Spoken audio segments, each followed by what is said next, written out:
Mesdames et messieurs, bonjour ou bonsoir, selon le point où vous nous écoutez. Parce que grâce à la magie de la technologie, vous pouvez être en Haïti, mais aussi à Miami, New York, en France, même à Hong Kong, et participer au sommet international de la finance. Grâce à la technologie, dis-je. Donc, ça veut dire que la technologie s'inscrit dans nos quotidiens, s'inscrit dans la vie des entreprises. Et aujourd'hui, nous allons aborder un sujet qui connecte technologie, vie d'entreprise, mais aussi le futur, et qui impose une réflexion, un temps de discussion sur les processus de transformation, mais pas n'importe laquelle. La transformation digitale mise dans le contexte du sommet international sur la finance, co-organisé par la Banque de la République d'Haïti, Groupe Croissance et Profit.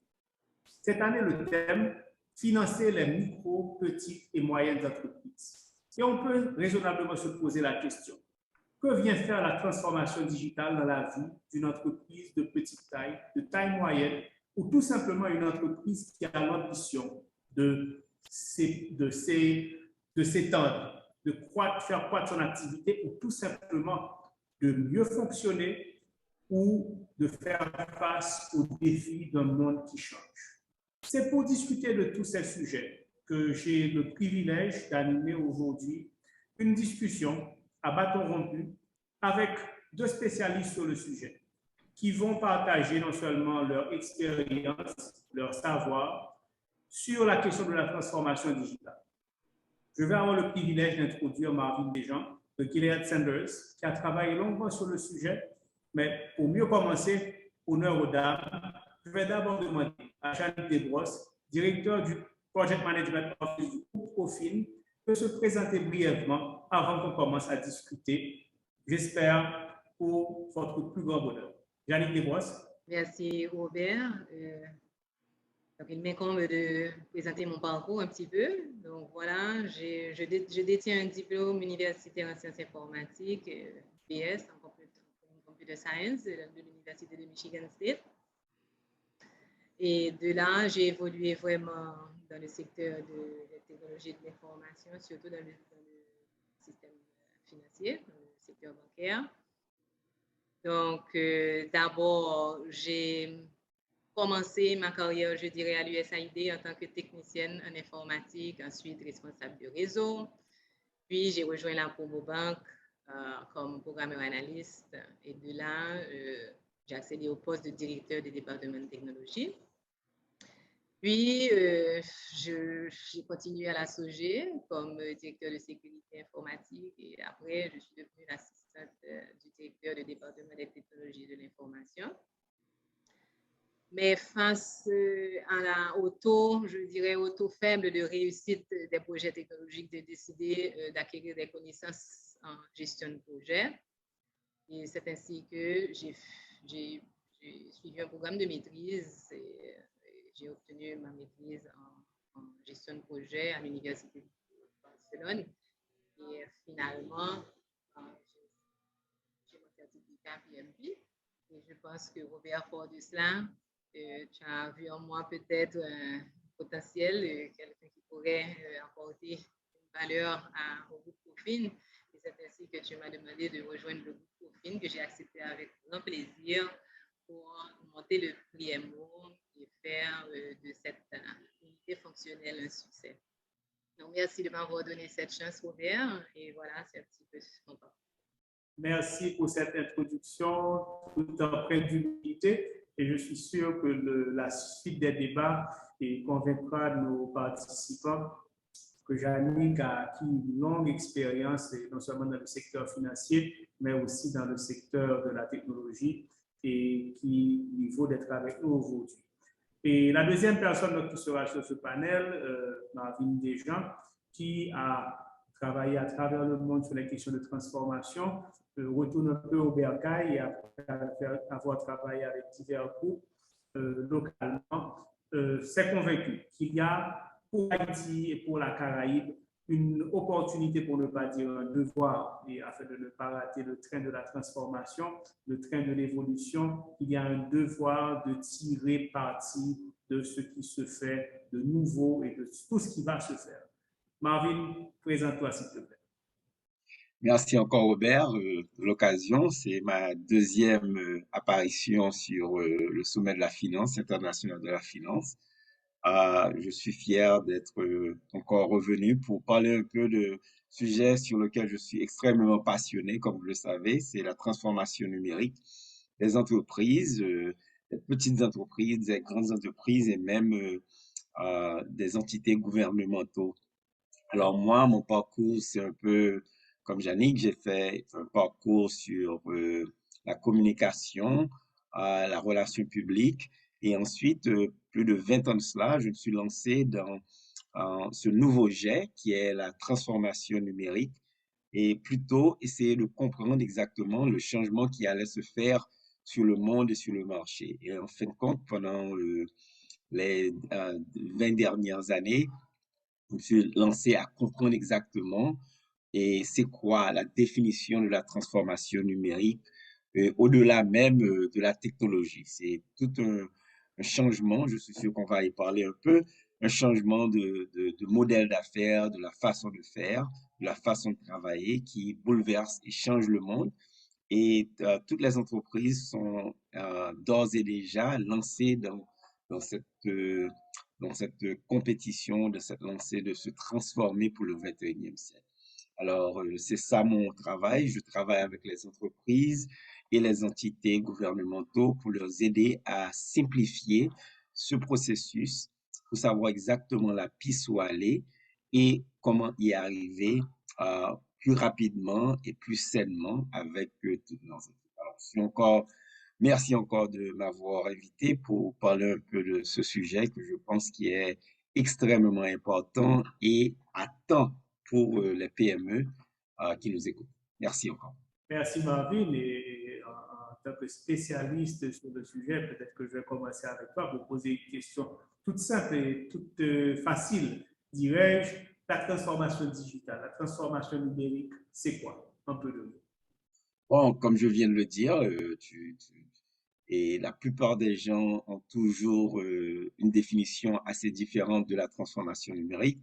Peut-être qu'on se prend de la définition d'avant, lorsque la technologie poussait, on mettait peut-être un PC, on mettait l'Internet, on mettait un site web et on se disait que c'était le progrès. Et la transformation numérique demande quelque chose d'encore plus poussé. C'est pas simplement la technologie. On doit revoir la façon de travailler, l'agilité même dans l'entreprise, l'agilité des équipes. On doit rester focus sur les données qui jouent maintenant un rôle intégral dans, à partir de la technologie, dans les décisions que font les entreprises. Nous devons axer beaucoup plus encore maintenant, pas même sur la satisfaction des clients, mais sur l'expérience même du client, donc sur tous les points que vous êtes en train d'entamer avec vos clients. Il y a un écosystème maintenant qu'il faut comprendre parce que l'écosystème passe du local au global. Mais le point encore plus important, c'est le mindset ou l'esprit collaboratif qui doit maintenant s'imprégner à tout travers l'entreprise. Alors, dans mon travail, on appelle cette transformation une entreprise intelligente. Ça veut dire c'est une entreprise qui, qui grandit, qui apprend, qui change, qui est en train en mouvement et en ébullition d'une manière permanente. Alors ça, c'est complètement différent des entreprises que nous avons vues durant le XXe siècle, au début du 21e siècle et encore plus dans les décennies à venir. Nous allons voir une entreprise totalement changée, différente dans un monde global, connecté, digitalisé et qui va encore plus vite. Alors maintenant, nous sommes au début et les entreprises doivent commencer à prendre ce train de se dire quelle est la route, quelle est la piste à suivre pour devenir une entreprise du 21e siècle, ce que j'appelle l'entreprise intelligente. Voilà la transformation numérique dans un global, si vous voulez, mais qui se demande d'une importance extrêmement extrême, si vous voulez, pour toutes les entreprises qui veulent survivre au 21e siècle. Merci Marvin. Et ma prochaine question sera tout de suite pour Yannick. Marvin explique les défis et toute l'importance de la transformation digitale. Mais comment se vit la perspective de rentrer dans cette transformation digitale vue de l'intérieur d'une entreprise qui fait la décision de sauter le pas, de comprendre cette opportunité? Comment ça se vit de l'intérieur de l'entreprise pour toi qui as eu l'opportunité d'être exposé à des projets similaires? Merci Robert pour la question. Et avant même de rentrer dans le vif de ce sujet-là, j'aurais aimé rebondir, si tu le permets, j'aurais aimé rebondir sur un point qu'a mentionné Marvin qui pour moi est capital, c'est le mindset. Et si tu permets, j'aurais aimé même prendre chaque point qu'il a mentionné et voir comment le mindset est important. Okay. Comme Marvin a dit, d'abord, on voit la transformation digitale comme l'utilisation de la technologie qui maintenant est au milieu, est au centre des activités au lieu d'être à la périphérie. N'est-ce pas, Marvin? Et là, même si on a les outils à sa disposition, si on n'a pas le mindset, de quoi est-ce qu'on parle? Alors, si on me permet, je peux donner seulement quelques expériences que je suis en train de vivre aujourd'hui. Nous avons une plateforme de collaboration, une plateforme numérique que tu connais bien, Robert, Zoho. Mais aujourd'hui, alors comme tu sais, je travaille à distance. Voilà qu'aujourd'hui, j'ai voulu venir à BRT pour justement faire partie de ce sommet. Qu'est-ce que j'ai dû faire? Appeler la secrétaire, demander s'il y avait une place, on a réservé, elle a regardé dans le cahier, etc. Oh, il y a l'outil de collaboration. Mais pourquoi est-ce qu'on ne change pas de mindset pour se dire, bon, je peux le faire justement avec l'outil qui existe? Donc, Marvin, tu as vraiment mis le doigt dans la plaie. Il faut le mindset, rien que pour utiliser la technologie. Et comme justement, c'est une conversation, je peux vous faire une petite confidence. Même pour moi, j'ai dû me faire violence pour sortir de ma zone de confort. Je vais vous dire comment. Depuis longtemps, Robert, tu demandes qu'on utilise Zoho et Click et Zoho Connect. Mais comment moi-même, j'ai pu faire l'effort pour sortir de ma zone de confort? J'ai exigé dans mon département que désormais, on utilise Zoho Click pour les messages. Et tous ceux qui utiliseraient encore WhatsApp n'auraient pas de réponse.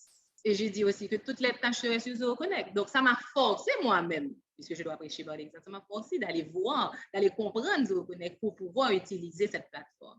Donc, le mindset, définitivement, oui, Marvin, je pense que c'est clé. C'est le point le plus crucial.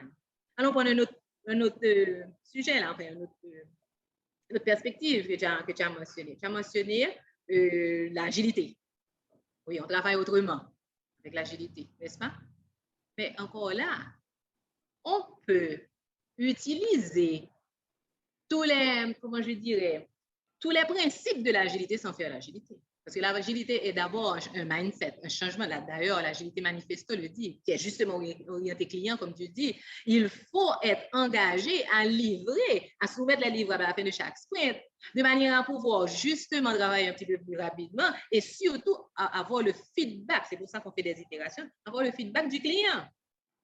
Là encore, je peux donner un exemple, ce qui nous arrive aujourd'hui. On fait l'agilité. Et Marvin, justement, toi, comme consultant, tu nous as tellement inculqué les principes de l'agilité que nous sommes en train de mettre en application l'agilité. Mais guess what?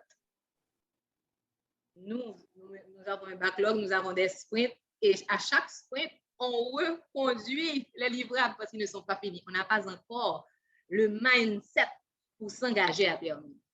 Donc, définitivement, encore, le mindset est au centre de tout ce que tu dis. Donc, je voulais rebondir pour donner quelques petits exemples qui montrent que si vraiment le mindset n'est pas au rendez-vous, nous ne pourrons pas arriver à cette transformation digitale dont on parle. Alors, désolé d'avoir fait un petit bond en arrière. Alors, Robert, tu m'excuses, mais j'ai perdu le fil. Alors, si tu pouvais encore reposer la question, qui est peut-être une question qui va rebondir sur... Je crois que tu as répondu à moitié à ma question puisqu'elle portait sur comment se vit l'expérience d'intégrer la transformation digitale. Donc, je comprends de ta réponse que ça se fait dans la douleur, c'est ça? Dans la douleur un peu, oui, parce que le mindset n'est pas encore au rendez-vous. Et là, je pense que justement, c'est ce changement de mindset qu'il faudrait peut-être adresser avant, ou du moins en parallèle. Voilà. L'un ne peut pas aller sans l'autre. Et donc, et si je peux continuer un petit peu, c'est que Marvin, justement, Marvin est un expert, il nous inculque toutes sortes de principes, non seulement le principe d'agilité, mais tous les concepts aussi liés à la transformation digitale. Hier encore, nous avons eu une belle séance sur le design thinking. Mais en même temps, nous devons travailler à ce changement de mindset. Nous devons prendre en compte tout ce qu'il faut mettre en branle pour pouvoir changer la culture de l'entreprise. Et là, c'est notre défi, je pense. Et Marvin, peut-être que tu pourrais renchérir à ce niveau-là, puisque nous avons, et je vais te laisser la parole un petit moment, c'est que nous avons fait des sondages et nous avons pu comprendre que la machine prenait du temps à démarrer parce que la culture elle-même faisait, enfin, je ne dis pas pose problème, mais doit être prise en compte. Et nous avons décidé, c'est dans ce sens-là, quand on a vu que le mindset n'était pas encore au rendez-vous et que ça patinait un petit peu, nous avons décidé de mettre aussi au pied certains petits programmes, comme par exemple le programme de TA, Transformation Agent. Je ne sais pas si tu peux en parler, Marvin. Et on est en train de monter tout un plan de communication basé sur le modèle ADCAR. Donc, ça répond un peu à ta question pour nous montrer que même si nous avons tout ce qu'il faut comme connaissances actuelles et à venir, il ne faut pas négliger le côté mindset et changement de culture. Je ne sais pas, Marvin, si tu veux ajouter concernant le programme de TIA, concernant le changement de culture basé sur le modèle ADCAR. Voilà, je te passe la parole. Bon, écoutez, pour moi, faisant ce travail assez quasiment chaque jour avec plusieurs entreprises, j'ai remarqué dans les dernières années que je faisais ce travail que la fondation la plus importante, c'est le changement d'esprit. Parce que c'est pas quelque chose de mauvais que les gens font, mais c'est simplement la nature humaine de ne pas vouloir le changer parce que notre cerveau n'est pas habitué à ça. Le cerveau, lorsque il apprend quelque chose, le raccourcissement pour travailler, c'est très difficile surtout pour les adultes, de vouloir changer de route et de réapprendre quelque chose. Et nous sommes pas nés comme ça. Ça prend du temps à changer. C'est comme une rivière que vous êtes en train de changer le circuit, si vous voulez, et ça prend du temps. Alors, ce que je veux dire, mais qui est extrêmement important pour les entreprises, toutes les entités qui font la transformation numérique, si vous travaillez sur la technologie, si vous travaillez même sur les formations et tout ça perd du temps si vous ne travaillez pas sur l'esprit collaboratif. C'est l'esprit qui sont les racines même de la transformation numérique. Et encore plus, on peut apprendre de toutes ces choses, le design thinking, le data centricity, et le customer experience et tout ça, mais ce sont des actions. Ce qu'il faut vraiment, c'est de mettre en pratique les choses que vous avez apprises. Si vous les apprenez et ensuite vous les mettez de côté pour retourner vers ce que vous connaissez à faire, c'est comme du temps perdu. C'est comme si quelqu'un qui disait, je veux rentrer dans les Jeux olympiques, je veux jouer un sport quelconque, je dis n'importe quoi, tennis, ou vous courez une piste, et vous voulez aller dans les Olympiques, et puis vous vous levez chaque matin, et puis vous restez devant la télé, vous buvez du café, et vous pensez que vous allez aux Jeux olympiques. Ça ne va pas se faire. Ça ne va pas se faire. Si vous ne mettez pas en pratique, tant mal que pire, les pratiques que vous avez apprises, c'est comme ça que vous allez devenir beaucoup plus confiant et devenir beaucoup plus efficace dans cette transformation numérique. Mais on ne peut pas simplement apprendre et mettre de côté. Et parce que notre cerveau n'est pas cerné au changement. So, il faut que les entreprises, même euh, euh, à partir du niveau d'exécutif qui se dit, nous sommes là et le changement se fait et voici la traversée, nous allons commencer à travailler pareil et tout le monde est sur la même lignée et que ça soit mal ou pire, mais au moins nous pratiquons. C'est ça le mindset qui va venir en pratiquant et pas simplement en apprenant. Marvin, tu abordes là des questions essentielles et je vais avoir la même question pour vous deux, mais dans deux perspectives. Toi, Marvin, comme conseiller qui accompagne les entreprises, et Yannick, en tant que leader, manager dans une organisation qui s'inscrit dans la transformation digitale. Quel est le rôle de la gouvernance, quel est le rôle des propriétaires d'entreprises dans le succès d'un processus de transformation digitale? Je commence avec Marvin. Oui, non, ça c'est la question clé. Il n'y a pas de changement, il n'y a pas de transformation digitale sans la haute gouvernance, sans l'exécutif qui a une vision claire de comment elle va opérer dans ce futur qui se promet d'être quasiment totalement différent de ce que nous connaissons sur la Terre. Pour le moment, nous voyons que dans les 10 prochaines années, l'intelligence artificielle, la blockchain, la cryptocurrency comme Bitcoin et autres. Nous voyons Internet of Things, nous voyons l'automation, nous voyons toute une convergence de technologies qui vont changer le monde et les sociétés comme nous ne l'avons jamais vu sur cette planète. Nous serons même interplanétaires avec les missions sur la Lune, sur Mars, et d'autres endroits. Alors, nous parlons d'une société quasiment différente de ce que nous voyons pour le moment. Les entreprises qui ne se préparent pas vraiment d'avoir une vision, comment ils vont travailler dans un monde pareil, vous êtes déjà à l'écart ou plutôt vous êtes dinosaures et vous n'attendez que la mort. Alors, pour ça, la haute gouvernance, l'exécutif doit déjà s'imprégner dans ce futur et se dire, OK, quelles sont les mesures que je dois prendre maintenant pour m'assurer mon avenir dans un futur pareil. Alors, c'est non seulement absolument nécessaire de commencer avec cette vision, mais aussi d'avoir une stratégie bien lignée qui se dit dans 5 ans, dans 3 ans, dans 5 ans, dans 10 ans, qu'est-ce que je dois faire pour commencer à me préparer, que c'est le changement de la technologie qu'on doit imprégner dans l'entreprise, que le changement de travail des équipes maintenant qui deviennent autonomes et vraiment qui travaillent par mission et par projet, et que ce soit des clients qui sont globaux, ça veut dire ils ont accès à vous 24 heures sur 24, 365 à travers l'automation et l'intelligence artificielle, que nous soyons dans un écosystème connecté 24 heures sur 24 qui permet non seulement aux clients, mais toute partie prenante d'avoir des informations, des données sur une question de seconde. Voilà la vision du futur. Alors, les exécutifs, la gouvernance doit se dire que faut-il faire pour se préparer pour ce futur et maintenant mettre les pions sur place. Ça veut dire il y a un moment d'apprentissage, mais aussi il y a un tournant qui se dit, OK, maintenant nous sommes une entreprise du futur et nous allons agir de cette façon. Que au début, c'est difficile, c'est de laisser ce qu'on sait en arrière, mais vous forcez ça, vous continuez. C'est comme apprendre à monter une bicyclette. On ne le sait pas au début, on tombe, on s'égratigne un peu, mais on remonte et on continue. Les exécutifs, la gouvernance se doit de faire un décalage entre l'ancien et le futur et de commencer vers ce pas. Pour moi, c'est quasiment important.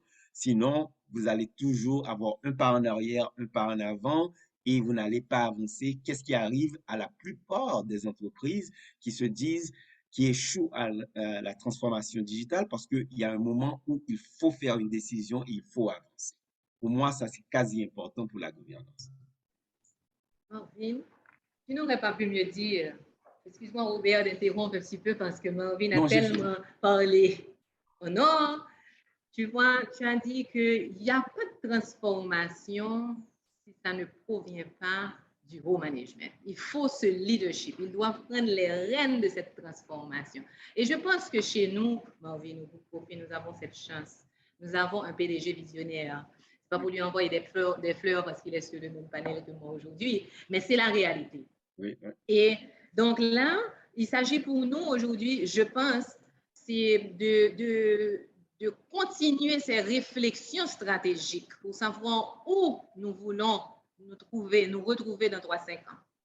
Que ce soit du point de vue de la technologie, parce que tu as parlé de plusieurs, tu vois, au début de la conversation, tu as parlé de plusieurs points et de plusieurs piliers et de la transformation digitale, la technologie, le travail en agilité, tu as parlé du data centricity, les décisions qui doivent être prises et basées sur l'information, c'est-à-dire les données analysées, tu as parlé de customer centricity, tout ça.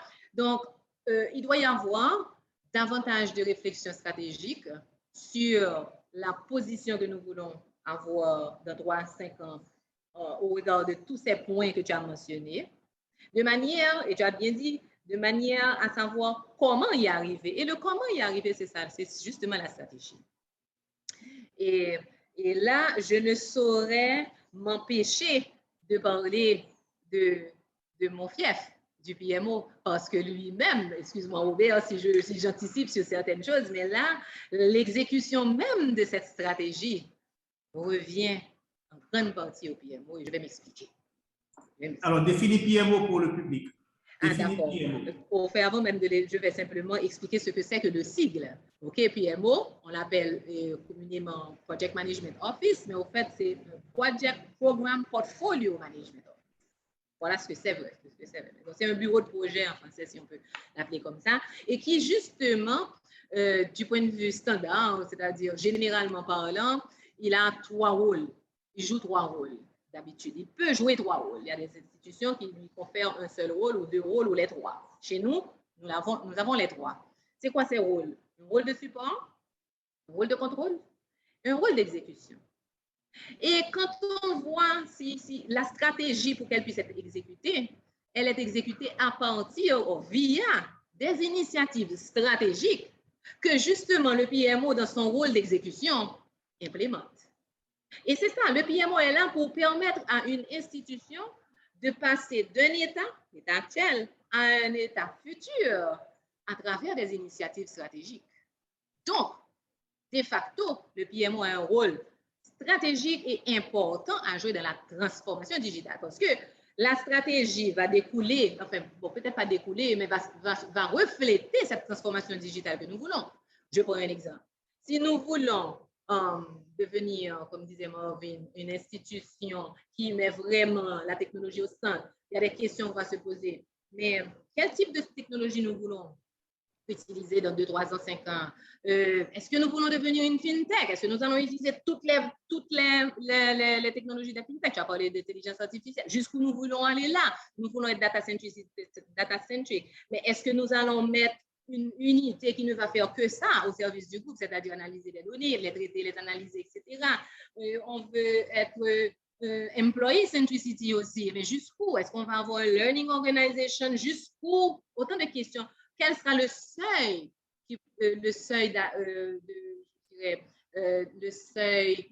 d'acceptation d'erreurs? OK, autant de questions. Mais quand on a fini de poser ces questions, on monte la stratégie, voilà comment on va y arriver. Et le comment maintenant va revenir au PMO qui, dans son rôle d'exécution, va implémenter ses projets, parce que le comment ce sont des initiatives à implémenter, ces projets, et de facto, le PMO devient le bras d'exécution de la stratégie, le moteur de la transformation. Je vais plus loin, même dans son rôle de support, où il doit standardiser beaucoup de processus, optimiser ces processus et aller même jusqu'à les digitaliser, bien entendu, de concert avec l'informatique. Donc, même dans son rôle de support et de standardisation, il va aussi permettre à l'entreprise de se transformer digitalement. Donc, quelle que soit la perspective que l'on utilise pour pouvoir voir le rôle du PMO, il sera quand même le moteur de la transformation. Donc, alors, si tu permets, Marvin, pour venir dans le centre du thème du sommet de cette année, on commence à comprendre ce que les notions de transformation digitale veulent dire. Donc, ça veut dire que demain, une entreprise peut gérer sa comptabilité en passant par le digital, hein, gérer son personnel, gérer ses relations clients, gérer sa stratégie marketing, gérer sa stratégie d'approvisionnement. Mais j'ai une question pour vous. Est-ce que ceci est un sujet qui intéresse ou qui est accessible aux petites et moyennes entreprises? La transformation digitale est-elle aussi pour les petites et moyennes entreprises? Est-ce que ces grandes réflexions que nous entendons là créent une fracture d'accès à des méthodologies et à des besoins de transformation? Est-ce que ceci concerne également les petites et moyennes entreprises? J'aimerais peut-être d'abord entendre Marvin là-dessus. Bon, si on parle de la transformation numérique, on parle de tout le monde. Il y a pas de petites entreprises, grandes entreprises. Évidemment, la façon de le faire change à partir de la taille de l'entreprise. Mais la transformation numérique, imaginez ça, imaginez-le comme une vague, une très grande vague, un tsunami, que j'aime dire, qui va envelopper tout le monde. Il n'y aura rien au monde qui ne va pas être touché par la transformation numérique. Ce sera impossible de vivre. C'est ou bien vous faites une décision quasiment que vous n'allez pas être connecté dans le monde. C'est comme dire, si je voulais donner une analogie, que ne serons plus connectés dans le système bancaire. Vous voulez toujours travailler hors du système bancaire avec des espèces ou de l'argent qui n'est pas reconnu quelque part d'autre. Le système de la transformation numérique deviendra global et ce sera quelque chose qui va connecter le monde entier d'une manière impossible de contourner. Alors, toutes les entreprises, toutes les entités gouvernementales, toutes les ONG, tous les individus seront connectés sur ce qu'on appelle un mesh environment ou un mesh economy. Pour les petites entreprises, c'est un peu différent. Peut-être que toutes les entreprises n'ont pas la capacité d'avoir un PMO ou de faire le changement. Mais que vous soyez un individu qui vend un hot dog et des hot dogs sur un coin à New York, que vous soyez une petite marchande dans le marché à Accra, en Afrique, en Haïti, que vous soyez un fermier en Russie, vous allez pouvoir gérer votre entreprise même à partir de votre portable, même à partir d'un iPad. Vous serez et, quelque part d'autre à travers le monde et à travers votre portable ou à partir de portail, vous pouvez voir exactement vos achats, vos ventes, vos clients, vos consommateurs, vos employés. Tout se va se faire d'une manière dans un dashboard où vous pouvez gérer toutes les choses. Ce que je veux dire, tout simplement, c'est que la transformation numérique promet que tout va se faire d'une manière où les territoires, le temps et les embûches qui nous empêchaient de travailler quasi rapidement, tout ça va disparaître. Tout cela va disparaître et vous pouvez faire des décisions qui se remportent physiquement à travers le monde d'une seconde à une autre. Par exemple, si vous êtes une petite entreprise et lorsque vous êtes connecté dans l'écosystème même du marché global, disons que à partir d'un iPad, vous voulez vos ressources, vous voulez acheter quelque chose, vous pourrez à un certain point regarder par exemple le marché global et vous voyez que l'objet ou les ressources que vous avez besoin, vous voyez que plusieurs commerçants les vendent, mais le prix change in real time. Vous voyez un commerçant en Russie, un commerçant en Chine, un commerçant en Haïti, un commerçant en Alaska, un commerçant au UK qui vend ce que vous voyez et vous voyez que les prix changent et vous pouvez maintenant sceller votre prix dans un seul prix et vous pouvez même acheter cette ressource-là sur la blockchain d'une seconde à une autre. D'une seconde à une autre. Alors, c'est une promesse pour toutes les entreprises. Ça veut dire que vous pouvez être seul, pas même avoir d'employés et pouvoir gérer une entreprise assez grandiose sans avoir des gens parce que tout est automatisé. L'intelligence artificielle vous donne tout ce que vous avez. Vos données sont là sur le dashboard et vous êtes en train de vivre. Vous pouvez même gérer plusieurs entreprises en même temps. Voici la promesse de ce futur. Alors, pour moi, les petites entreprises peuvent commencer à penser de cette façon et de se dire, écoutez, il y a déjà les plateformes qui existent, qui permettent maintenant, qui ont rabattu les coûts de marketing, d'automation, de tout ça. Vous avez des plateformes à gogo maintenant qui vous permettent de faire des choses à petit prix. Tout ce que les grandes entreprises faisaient autrefois, qui coûtait des milliers de dollars. Maintenant, tu peux acheter cette même plateforme et faire les mêmes choses comme Shopify, comme Etsy et tout ça pour 12 dollars, 20 dollars par mois et vous êtes comme une grande entreprise. Alors, ça, c'est un futur radical et c'est la technologie qui va nous permettre de faire ça. Mais maintenant, c'est ce mindset qui se dit, OK, je peux être seul, je peux avoir 3 personnes et je peux être en train, à partir de la transformation numérique, faire non seulement mon entreprise, mais je peux avoir des clients globaux.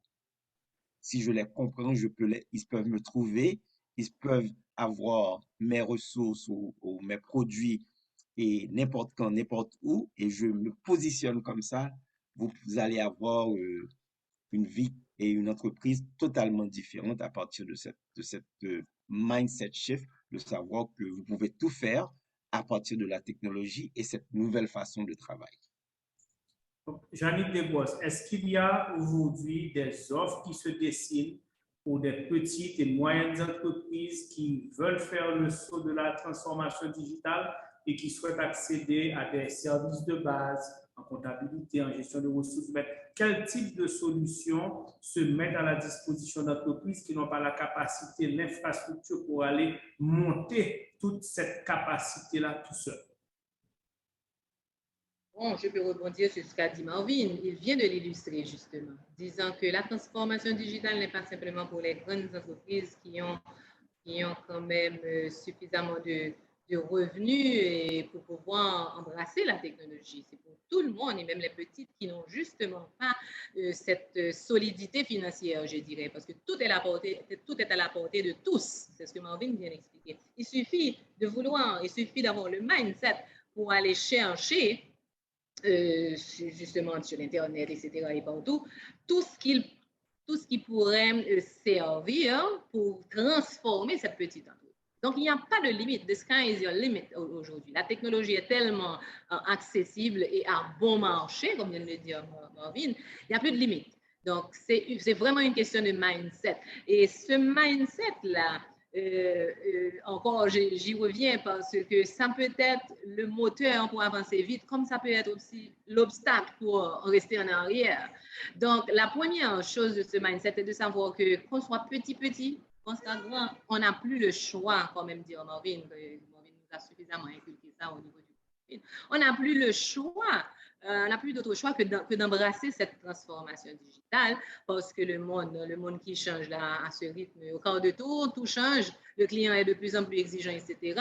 Et j'aime bien le qualificatif qu'on donne au monde aujourd'hui, VUCA, on connaît bien, vulnerability, uncertainty, complexity, ambiguity. Mais n'est-ce pas Marvin, tu nous as bien expliqué ça toi-même. Donc, ce n'est pas une affaire de petites entreprises qui n'ont pas suffisamment de base financière pour pouvoir embrasser la technologie. Tout le monde peut accéder à la technologie pour pouvoir se transformer. Et ceci dans tous les domaines dont on a parlé tout à l'heure. De technologie, data centricity, customer centricity, employee centricity. Et je veux ajouter une petite chose, c'est que la transformation qui se fait aujourd'hui dans une entreprise A n'est pas du prêt-à-porter. On ne peut pas faire un copy-paste pour l'entreprise B parce que la transformation dépend de plusieurs facteurs internes à l'entreprise. Donc, on parle de mindset, mais ce mindset, c'est quoi? C'est la culture de l'entreprise, c'est les systèmes qui sont déjà dans l'entreprise, c'est aussi le niveau de maturité des collaborateurs de l'entreprise en termes de transformation digitale, à quel niveau ils sont. Donc, tout ça constitue le mindset de l'entreprise et c'est ça qui peut soit faire avancer rapidement, soit faire reculer l'entreprise ou alors rester et faire du sur place. Donc, pour répondre à ta question, Robert, il n'y a pas de limite. Alors, ce sont de grands concepts et certains pourraient voir dans ce qui est décrit ici une menace. Et Marvin dit, si on n'embrasse pas la transformation digitale et on risque de devenir des dinosaures, donc ça veut dire d'appartenir à des espèces qui vont être éteintes. Mais regardons ceci sous l'angle de l'opportunité.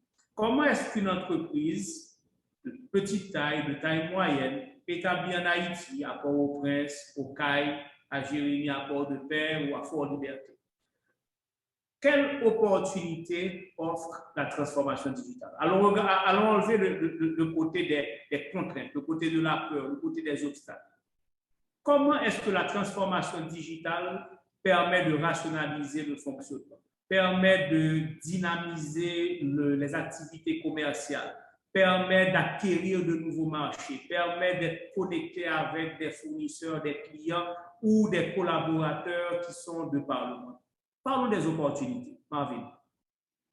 Bon, écoutez, il y a plusieurs exemples maintenant qui déjà prouvent que la transformation numérique non seulement apporte de nouvelles opportunités pour les entreprises, mais apporte les opportunités pour n'importe qui embrasse cette nouvelle façon de faire des technologies. C'est de passer, par exemple, de dire tout simplement que mes ressources étaient limitées à mon pays, euh, mes citoyens, les entreprises que je connais, mon quartier et peut-être même la ville où je suis, de passer à ça pour aller vers mes ressources sont globaux. Ça veut dire s'il y a une ressource dans le monde et c'est connecté dans cette nouvelle technologie, je peux la trouver et je peux me connecter avec elle et je peux avoir accès à ces ressources. Un bon exemple, par exemple, c'est le pays, par exemple, d'Estonia. L'Estonia a embrassé la technologie à son plein gré et maintenant, Estonia est devenu un exemple mondial. Estonia, par exemple, vous faites tout à partir de la technologie. Vous voulez votre licence pour conduire, vous le faites à partir du cloud. Vous pouvez être n'importe où. Et Estonia, vous pouvez établir une entreprise à Estonia et vous pouvez même ne pas vivre en Estonia. Vous pouvez vivre quelque part d'autre, mais à partir de leur technologie, de leur écosystème, vous vous plongez dessus, vous montez sur leur système, vous donnez tout ce que vous avez à donner et voilà, pouf, voilà, vous avez une entreprise qui est établie à Estonia et vous pouvez avoir accès à leurs citoyens que vous donnez des services.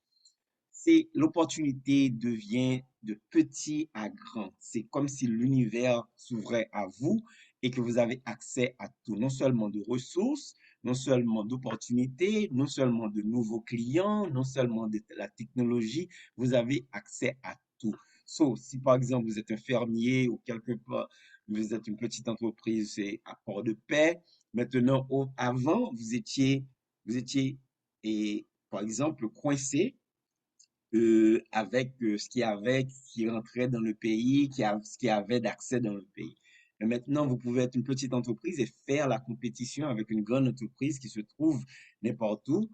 Et vous mettez sur le cloud, par exemple, et vous vous mettez sur l'accès global, vous recherchez des ressources, vous pouvez, vous pouvez avoir accès à des choses que vous n'aviez pas auparavant.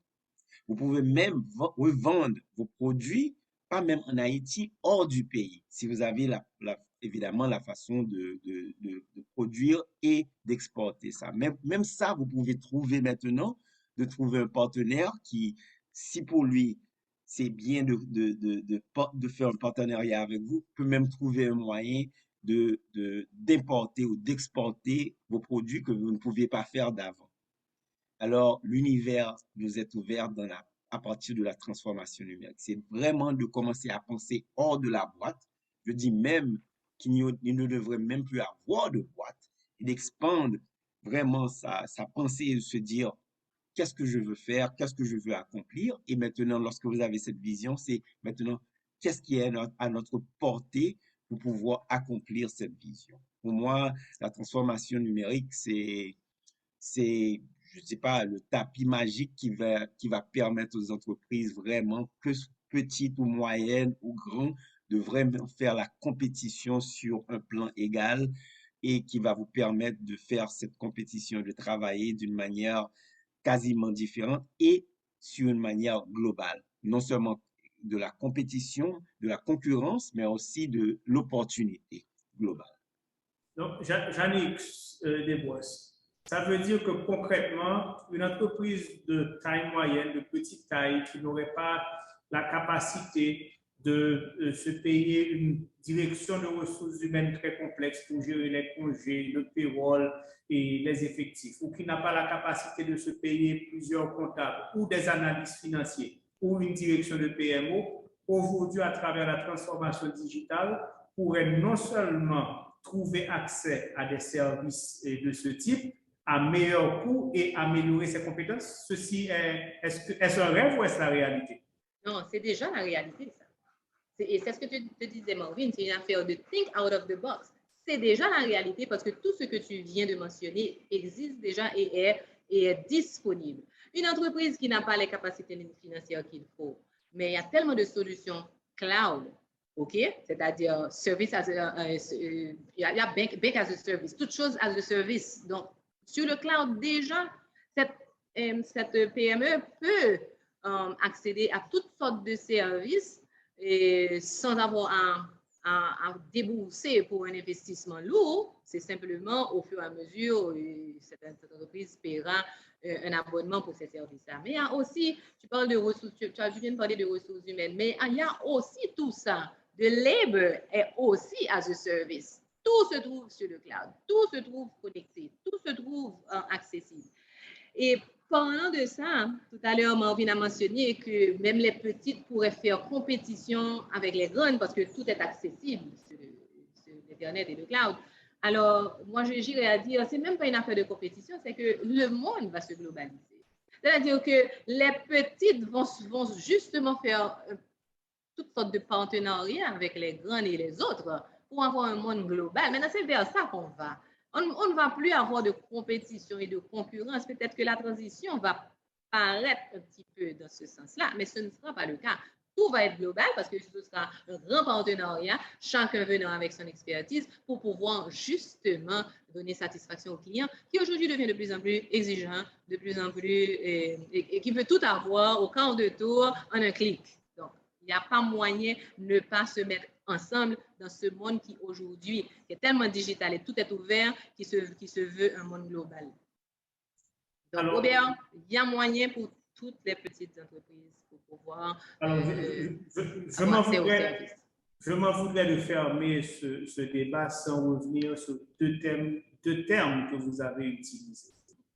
Customer centricity, data centricity. Donc, une entreprise qui se met dans la transformation digitale est une entreprise qui met le client au centre de son activité, de ses réflexions, de son action. Qui veut réagir sur ce terme en premier? Marvin ou Yannick? Bon, pour moi, dans le framework, si vous voulez, qu'on se sert pour la transformation numérique, ça, c'est un pilier absolument important. On ne parle même plus de la satisfaction du client et même de plaire le client, mais on parle de l'expérience client. On parle du moment que le client veut quelque chose, ce que j'appelle encore l'entreprise intelligente répond aux besoins du client avant même que le client veut ce produit, durant le moment que le client veut le produit et après même d'avoir acheté le produit, l'entreprise déjà se prépare pour donner à ce client ce qu'il a besoin de plus. Alors, l'expérience client, ça veut dire comment le client se sent émotionnellement, OK, lorsqu'il est en train d'avoir un contact avec votre entreprise. Ça, c'est un pilier quasi positif. Si vous ne le faites pas, tout doit se faire, que c'est la technologie, que c'est les employés, que ce soit votre mindset, tout doit se centrer entre deux choses très spécifiques. C'est la technologie et le client. Ça veut dire l'expérience même du client. Tout doit se faire à partir de ce point de repère et tout se fait à partir, ou toutes les décisions, si vous voulez, se font à partir de quelle expérience client que je veux que mon client ait du moment qu'il prend contact avec moi jusqu'à la fin, quelle est l'expérience même que ce client doit avoir. Et nous poussons vers une expérience positive sur tous les points de contact. C'est ce que devraient faire penser toutes les entreprises. À chaque point de contact, que ce soit par email, que ce soit sur les réseaux sociaux, que ce soit par téléphone, que ce soit face à face, que ce soit avec un intermédiaire, on doit penser à tout le parcours du client et comment cette expérience est pour le client en se mettant dans les chaussures même du client pour savoir quels sont les points de repère à affecter et de s'assurer que c'est toujours une expérience et du wow. OK? Ça peut être, par exemple, je peux être assis dans mon bureau, comme je parlais auparavant de l'exemple d'un vendeur de hot dog. Je peux monter sur une app et le vendeur de hot dog, son app est là. Je peux faire une commande et lorsque je descends hors de mon bureau, je vais là au coin et mon hot dog m'attend déjà et est préparé selon mon goût, selon mes commandes antérieures. Tout ça, c'est la promesse de la transformation numérique. Même un vendeur de hot dog peut axer sur l'expérience client, d'après sa vue, la piste et comment il veut que l'expérience client soit bien bâtie. Alors pour moi, Donc, c'est un donc, pilier important. donc le monde d'avant, le contact avec le client se faisait dans le point of sale, au point de commerce. Mais aujourd'hui, le monde est tellement connecté avec le téléphone, avec Facebook, avec TikTok, avec YouTube, avec 360. email.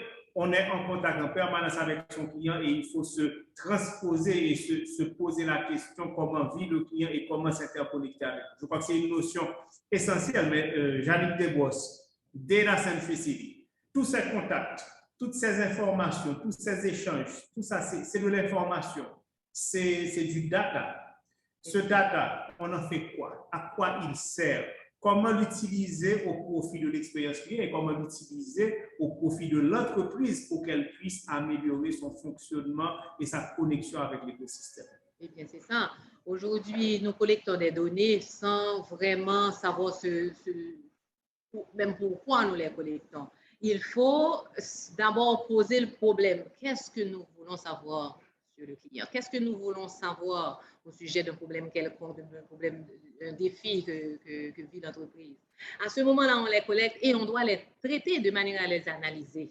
Et là, c'est toute une technique de traiter et d'analyser les données de manière à ce que ces données puissent nous parler et in fine que nous puissions prendre des décisions, soit pour le client, soit pour solutionner un problème ou un challenge ou un défi, mais que ces données nous parlent pour que nous puissions prendre des décisions rationnelles, objectives, basées sur ce que nous disent ces données-là. Voilà, donc c'est ça le data centricity.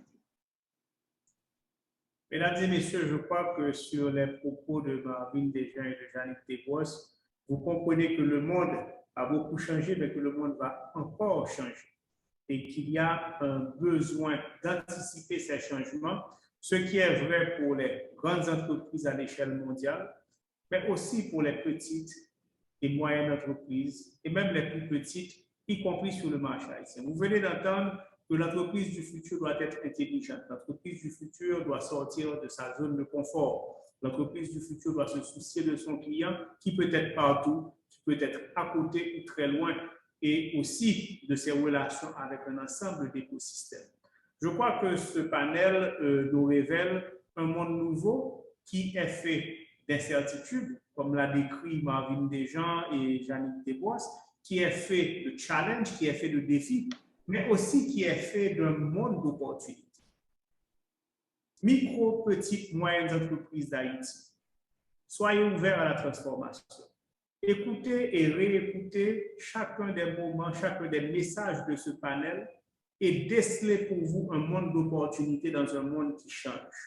Je crois que c'est le message aujourd'hui qu'à travers ce panel et à travers ce sommet, nous avons voulu vous délivrer par rapport au défi de la transformation. Naturellement, il y aurait encore beaucoup à dire, mais le temps nous est compté et nous avons tenu dans cet espace limité à partager avec vous quelques expériences, quelques connaissances. Je suis certain que nos partenaires de Gilead Sanders et aussi du groupe Profil seront heureux dans d'autres espaces de continuer à partager avec vous leurs connaissances et surtout à vous supporter toutes les fois que vous déciderez, et je l'espère plus tôt que tard, à faire aussi le pari de la transformation digitale. Mesdames et messieurs, merci.